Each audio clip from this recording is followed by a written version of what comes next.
लेकिन ये बात बता दीजिए कि नॉर्थ एमसीडी में दिल्ली सरकार से कितना पैसा लेना है?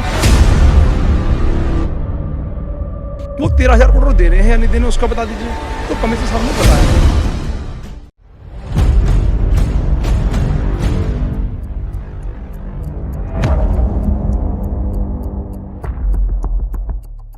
देखिए, आज मैंने देखा कि दिल्ली के हॉस्पिटलों की बात हो रही थी, किसानों की बात हो रही थी, तो कर्मचारियों की बातें कम हो रही थी।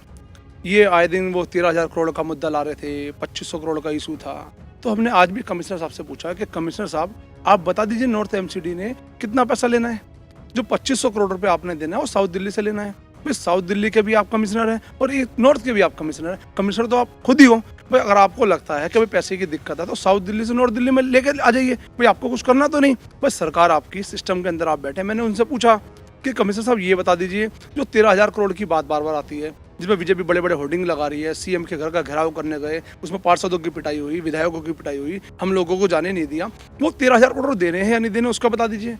तो कमिश्नर साहब ने बताया नहीं। एक गुड्डी देवी जी ने एक चीज के बारे में पूछा कि भाई इस पे इतना पैसा पेंडिंग था, तो मेयर साहब ने तुरंत उसका जवाब दिया, तुरंत बताया कि भाई इतना पैसा वहां से आ चुका है। अगर वहां से पैसा आ चुका है, जो हमने डीडीए से पैसा लेना है, जो हमने पार्किंग से पैसा लेना है, जो अलग अलग हमने टैक्स लेने हैं, बहुत सारे लोगों से टैक्स, वो पैसा क्यों नहीं बताते कि कितना पैसा बकाया, कितना किससे लेना है और वो कब तक आ जाएगा?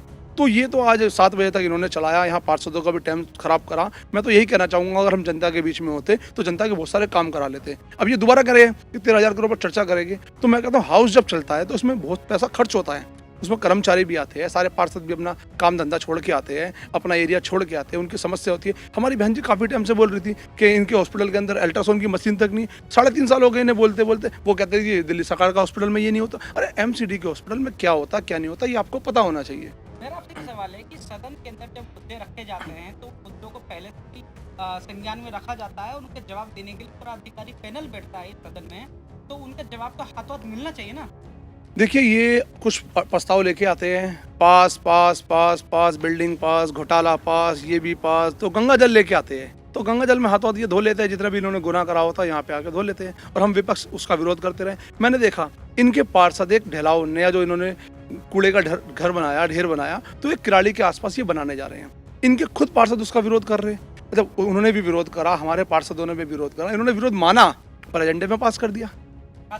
एजेंडे में वो पास कर दिया। एक नया कूड़ा घर बनाने जा रहे हैं, मतलब नया कूड़े का ताजमहल बनाने जा रहे हैं। दिल्ली में 3 तो थे, चौथा और ये बनाने जा रहे हैं। तो ये दिल्ली को कूड़ा घर बनाने आए और बना के रहेंगे। इन्हें और कोई काम धंधा नहीं करना।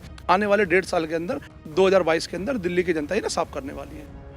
मेयर साहब ने कहा है कि विशेष सदन बुलाया जाएगा जिसके अंदर 13,000 करोड़ और आता है, तो पूरा का पूरा ब्रीफ में पूरा सबको बताने का वो काम करे। तो क्या लगता है वो कितना सक्षम होता है? देखिए, ये जुमले के अलावा और कोई काम नहीं करते, ना इन्हें कोई काम आता।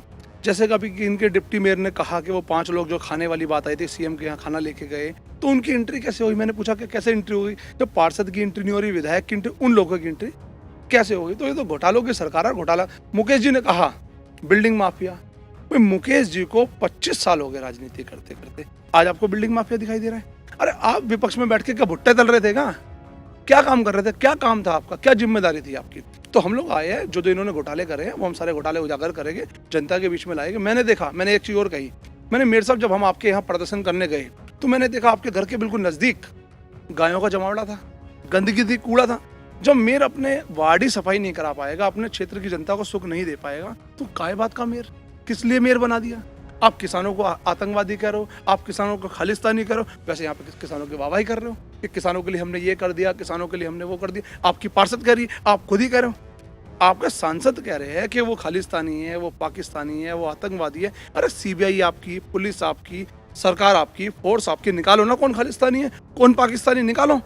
तो यहाँ तो ये बातें होती है, एमसीडी की बातें कम होती है। एमसीडी को कैसे बढ़ाया जाए, एमसीडी में कर्मचारियों को कैसी सैलरी दी जाए। मैंने देखा, मैंने बताया कि मैंने एक परसों वो देखा, एक चौकीदार था, एमसीडी का पक्का चौकीदार था, वो जूस की रेडी लगा रहा था, जूस बेच रहा था।